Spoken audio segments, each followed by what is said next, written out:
கிழக்கு நியூஸ் நேயர்களுக்கு வணக்கம். நான் பத்ரி சேஷாத்ரி.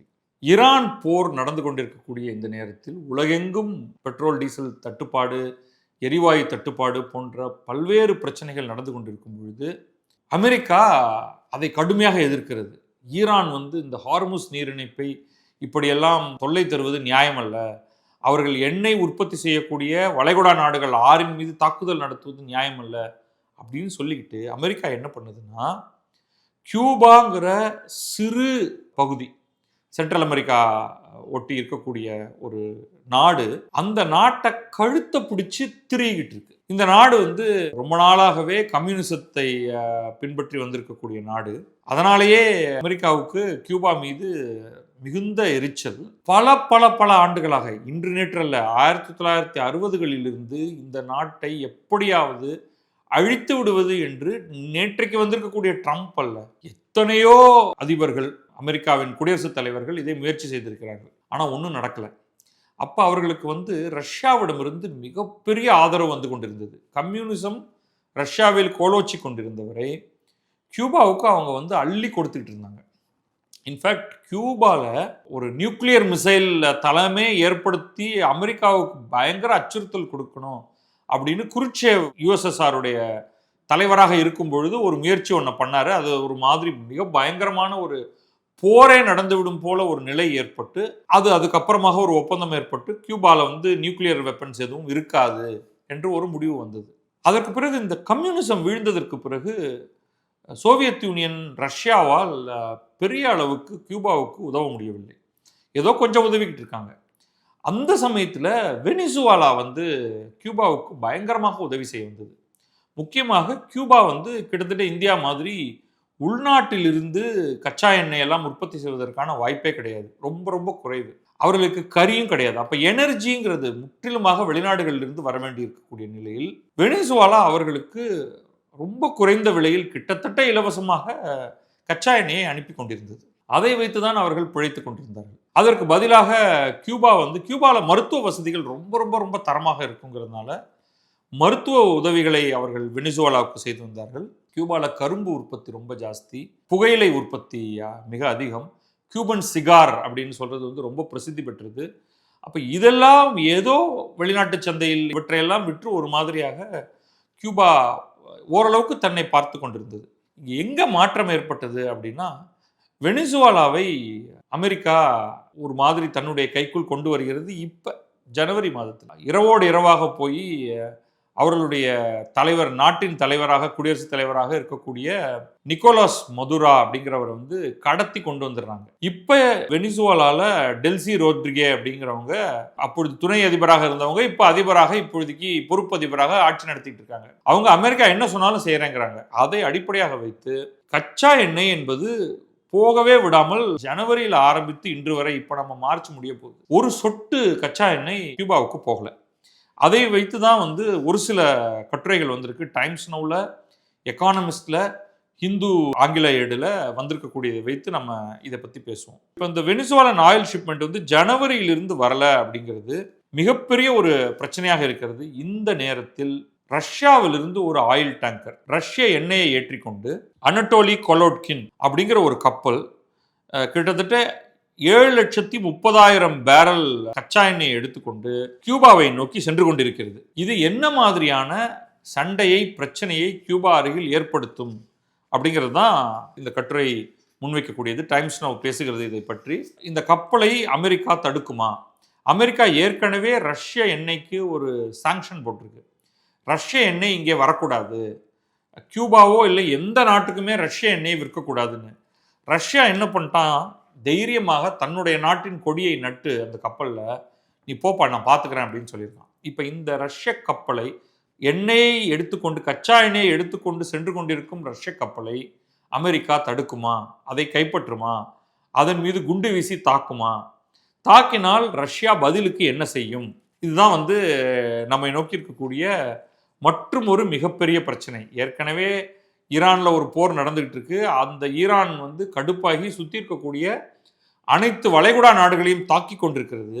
இந்த நிலையில கியூபாவை மையமாக வைத்து மீண்டும் ஒரு முறை அமெரிக்காவுக்கும் ரஷ்யாவுக்கும் இடையே ஒரு பெரும் பதட்டமான ஒரு சூழ்நிலை நிலவலாம். ட்ரம்ப் என்ன செய்யலாம்? இதுக்கு எண்ணெய் கப்பலை ஒட்டி தன்னுடைய போர்க்கப்பல்களை அனுப்பலாம், அதை தடுத்து நிறுத்தலாம், அதில் இருக்கக்கூடிய எண்ணெயை எடுத்துக்கொள்ளலாம். இதெல்லாம் வெனிசுவேலாவுக்கு எதிராப்புல செய்திருக்காங்க. அப்படிதான் அது எல்லாத்தோடைய இறுதியாகத்தான் நிக்கோலஸ் மடுரோவை கடத்தி கொண்டு போனது அதோடைய எண்டு பாயிண்ட். இப்ப இதை இங்க பண்ணுவாங்களா? ஏற்கனவே ரஷ்யாவுக்கும் உக்ரைனுக்கும் ஒரு போர் நடந்து கொண்டிருக்கிறது. ஈரான் மீது 2 நாடுகள் தாக்கி கொண்டிருக்கின்றன, இஸ்ரேலும் அமெரிக்காவும். இந்த நேரத்தில் மூன்றாவதாக இன்னொரு ஃப்ரண்ட் ஓப்பன் ஆகுமா அப்படிங்கிறத பார்க்கணும். இங்க எதனால இந்த பிரச்சனை அப்படிங்கிறத பத்தி கொஞ்சம் மேலோட்டமாக பார்ப்போம். ஹிந்துல ஒரு முக்கியமான ஒரு நல்ல ஒரு தலையங்க கட்டுரை ஒன்று வந்திருக்கு.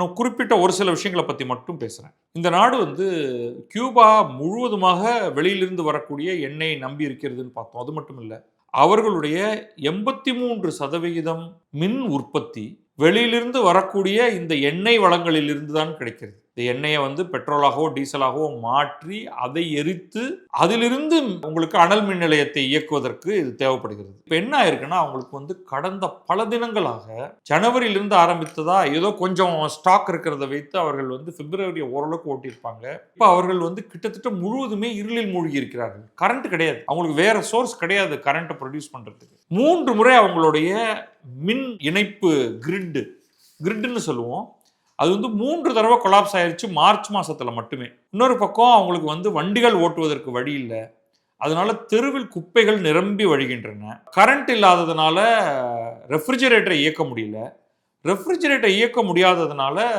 உணவுப் பொருள்கள் அழுகி நாற்றம் எடுக்கின்றன. கவர்மெண்ட் ஆஃபீஸ் இயங்க முடியல, எந்த ஒரு தொழிற்சாலையும் இயங்க முடியல, எல்லாம் மூடி இருக்கு. இதை என்ன பண்றாரு ட்ரம்ப்? பாரு, நான் உன்னுடைய குரல் வலையை நசுக்கிக்கிட்டு இருக்கேன், இப்போ உனக்கு இருக்கிறது ஒரே ஒரு வழிதான், ஆட்சி மாற்றத்துக்கு நீ ஒப்புக்கொண்டு நேராக எங்கள் காலில் விழ வேண்டும் அப்படின்னு சொல்றாரு. அவர் என்னன்னா ரொம்ப தெனாவட்டாவே சொல்றாரு. எக்கானமிஸ்ட்ல அதை கொடுத்துருக்காங்க. அவர் என்ன சொல்றாருன்னா, I can do pretty much what I want with Cuba அப்படின்னு சொல்றாரு. நான் நினைத்தா கியூபாவை இன்றைக்கு என்ன வேண்டுமானாலும் பண்ணலாம், அதை பிடுங்கி அதை என்னுடைய ஒரு சொந்த ஊராக அதை மாற்றிக்கொள்ளலாம் அப்படிங்கிற மாதிரி அவர் பேசுறாரு. இது 1962 கியூபா ஒன்றும் லேசுப்பட்டதில்லை. ஃபிடல் காஸ்ட்ரோ அங்க பதவிக்கு வர்றாரு. சின்ன ஒரு கம்யூனிச புரட்சி ஒன்று நடந்து அவர் அந்த நாட்டின் ஆட்சியை கைப்பற்றுகிறார். கைப்பற்றி அவர் பண்ண முதல் வேலையே அங்கே எக்கச்சக்கமான அமெரிக்க நிறுவனங்கள் இருந்தன. அந்த நிறுவனங்கள் எல்லாத்தையும் அவர் தேசியமயமாக்குகிறார். அங்கிருந்து கொக்கோ கோலா முதற்கொண்டு பலவேறு அமெரிக்க நிறுவனங்களை துரத்தி அடிக்கிறார். அதன் காரணமாகத்தான் அமெரிக்கா தொடர்ச்சியாக அந்த நாட்டின் மீது தங்களுடைய எம்பார்கோ, ட்ரேட் எம்பார்கோ அப்படிங்கிறத அவங்க விதிக்கிறாங்க. ஒரு பொருளும் எந்த நாட்டிலிருந்தும், தன்னுடைய நட்பு நாடுகள் எதிலிருந்தும் கியூபாவுக்கு ஒரு பொருளும் போகக்கூடாது அப்படிங்கிறதுல ரொம்ப முக்கியமாக இருக்காங்க. இது தொடர்ந்து கொண்டிருந்தது.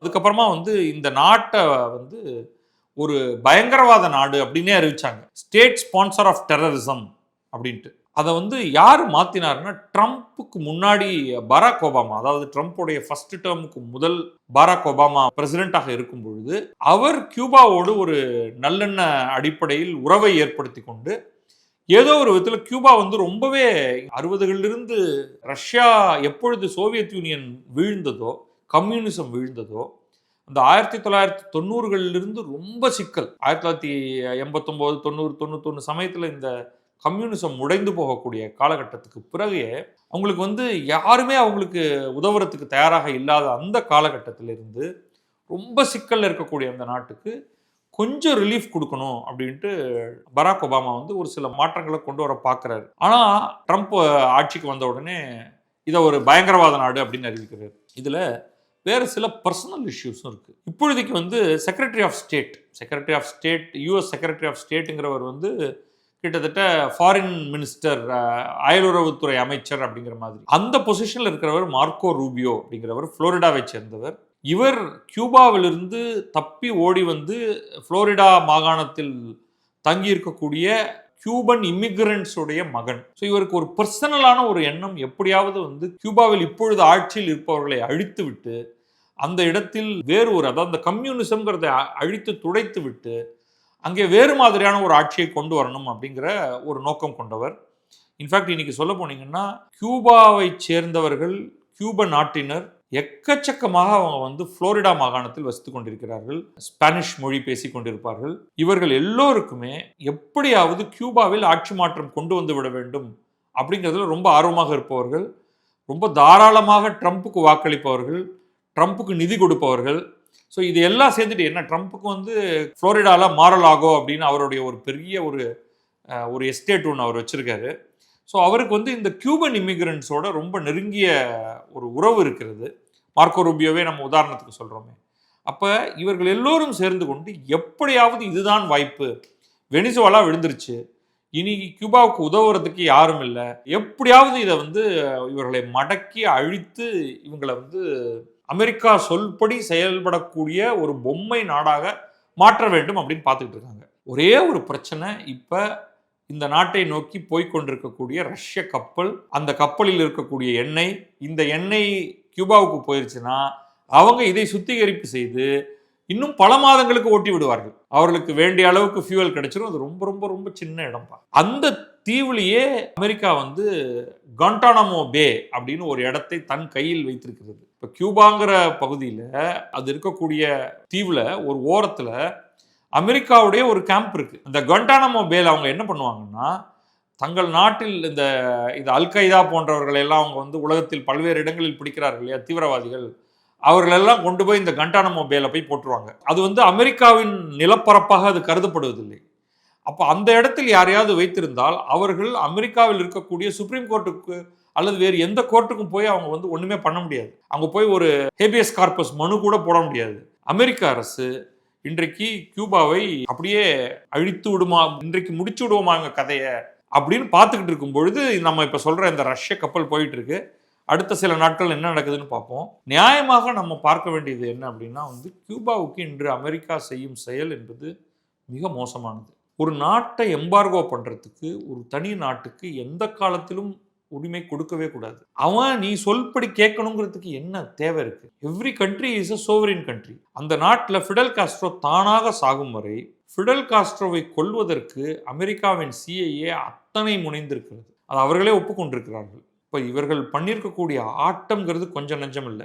ஈரான் விஷயத்திலையும் ட்ரம்ப்பும் இஸ்ரேலும் செய்வது சரியல்ல. ஐநாவின் ஒப்புதல் இன்றி ஒரு நாடுகள் எல்லாம் ஒன்றாக சேர்ந்து இந்தந்த காரணங்களுக்காக இந்த செயல்பாட்டை செய்கிறோம் என்பதை பற்றி கவலைப்படாமல், இதில் ஈரான் வந்து ஒன்றும் ஒழுங்கில்லை. ஈரான் உலக அரங்கில் தீவிரவாதிகளை ஊக்கப்படுத்தி அவர்களுக்கு ஆயுதங்களை கொடுத்து ஊரெங்கும் நாடெங்கும் அழிவுகளை ஏற்படுத்துவதில் வல்லமை கொண்ட ஒரு நாடு. அவங்கள நம்ம கடுமையாக கண்டிக்கிறோம். நான் கடுமையாக கண்டிக்கிறேன். ஆனால் அவர்கள் மீதான இந்த தாக்குதல்ங்கிறத வந்து சரியாக ஆராயாமல் தடால் புடால் என்று பூந்தடித்து இன்றைக்கு உலகத்தையே பிரச்சனைக்குள் ஆழ்த்தியிருக்கக்கூடிய இஸ்ரேல் மற்றும் அமெரிக்கா 2 நாடுகளையும் நம்ம கண்டிக்கணும். இப்போ இஸ்ரேல் ஹமாஸ் மீதான தாக்குதல் தொடுப்பதையோ, இஸ்ரேல் ஹிஸ்புல்லா மீதான தாக்குதல் தொடுப்பதையோ நான் பெரிதாக கண்டிக்க மாட்டேன். அதற்கு அவர்களுக்கான நியாயங்கள் இருக்கின்றன. ஆனால் ஈரானை தாக்குவது, ஈரானின் தலைவர்களை கொலை செய்வது, அந்த நாட்டில் ஒரு பெரும் குழப்பத்தை ஏற்படுத்துவது, இதில் வந்து மிக மிக மோசமான முறையில் நடந்து கொண்டிருக்கின்றன. இன்ஃபேக்ட் சும்மா விட்டுருந்தாங்கனாலே இன்னும் சில மாதங்களில் ஈரானில் ஆட்சி தானாகவே கவிழ்ந்திருக்கும். ஏன்னா அந்த அளவுக்கு உள்ளுக்குள்ள ஈரான் அரசுக்கு எதிராக மக்கள் போராட்டம் வெடித்து மேலே வந்து கொண்டிருந்தது. நீங்கள் அதிகபட்சமாக அவர்களுக்கு ஏதாவது ஆதரவை கொடுத்திருக்கலாம். அதை செய்யாமல் இப்படி நேரடியாக சண்டை போட்டு அவர்களும் சுற்றி இருக்கக்கூடிய அனைத்து நாடுகளையும் அடித்து இன்றைக்கு மிகப்பெரிய தொல்லையை ஏற்படுத்தி இருக்கிறார்கள். ஆனால் ட்ரம்ப் அதோடு நிற்காமல் உலகத்தில் எல்லா நாடுகளுக்குமே அச்சுறுத்தலாக விளங்குகிறார். இன்னும் 3 ஆண்டுகள் இவரோடு நாம் குப்பை கொட்ட வேண்டி இருக்கிறதுங்கிறத நினைக்கும் பொழுது பயமாக இருக்கிறது. உலக பொருளாதாரத்துக்கும் உலக அமைதிக்கும் மிகப்பெரிய அச்சுறுத்தலாக இன்றைக்கு ட்ரம்ப் விளங்கி கொண்டிருக்கிறார். கியூபா இதிலிருந்து தப்பிக்குமா என்பதை, அடுத்து என்ன நடக்கிறது என்பதை வைத்து உங்களுக்கு சொல்கிறேன். நன்றி, வணக்கம். நான் பத்ரி சேஷாத்ரி. இது கிழக்கு நியூஸ்.